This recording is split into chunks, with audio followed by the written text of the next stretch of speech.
Friends, I have a book today called The World's Birthday, and it's a Rosh Hashanah story, which I picked because today is Rosh Hashanah. This story is by Barbara Diamond Golden, and the pictures are from Jeanette Winter. Daniel loved Rosh Hashanah. He would wear his new clothes for the holiday. On the way to synagogue, he would step on the fallen leaves, crunch, crunch. He could almost hear the sound of the shofar, the horn that the cantor blew, calling, "Wake up! Wake up!" Best of all, everyone in his neighborhood would stop to wish him a good new year. "How many more days until Rosh Hashanah?" Daniel asked his papa one bedtime.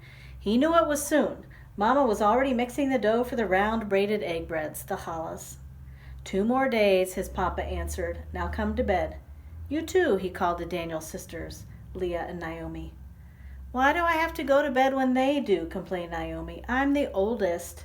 "Because I only have time for one bedtime story," said Papa. "What'll it be?"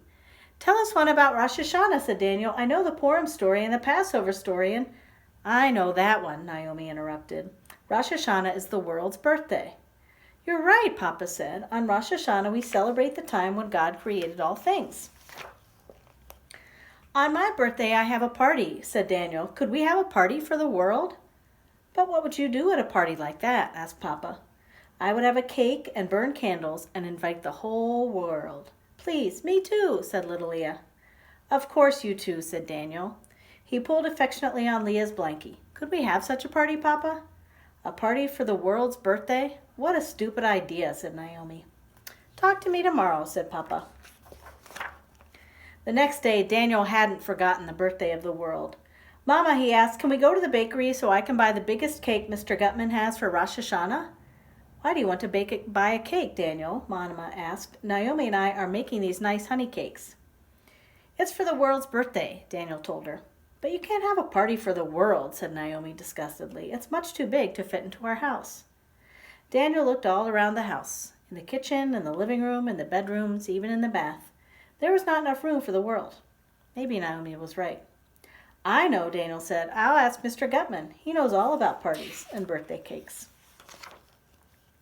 Naomi walked Daniel to the bakery. She shook her head at him every other step, but Daniel didn't notice.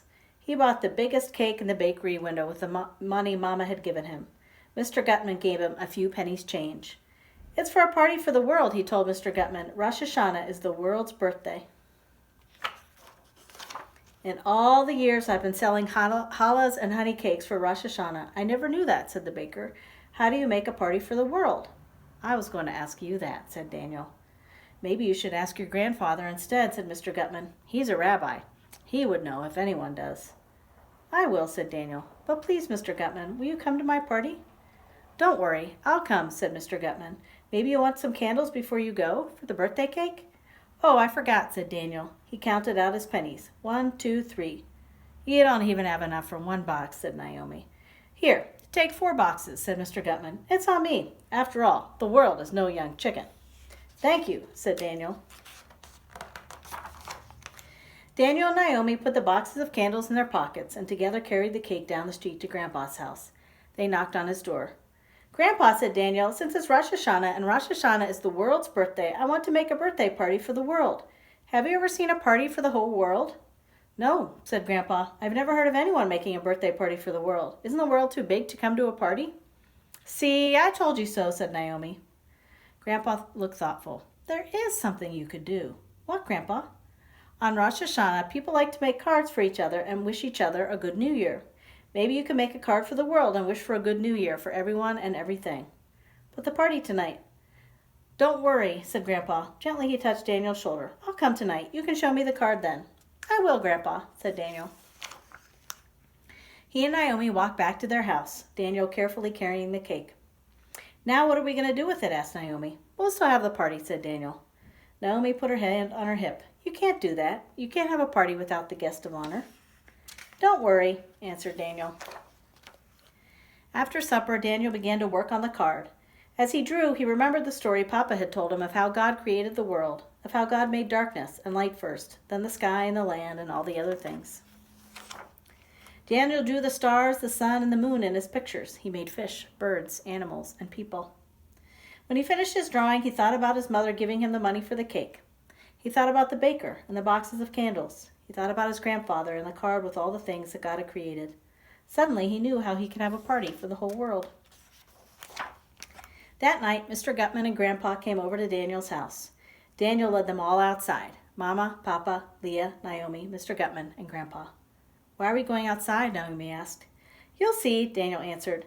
He walked in front of them carrying the big birthday cake into the night, close to the sky and the trees and the grass and the animals and the whole world.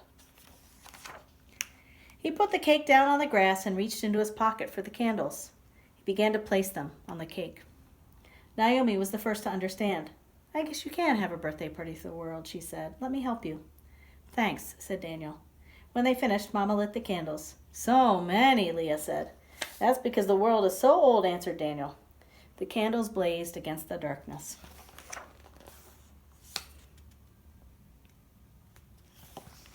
"Let's sing Happy Birthday World," Daniel said. They sang, and Daniel sang loudest of all. Just as they finished the song, a strong breeze came along. Whoosh! It blew out all the candles.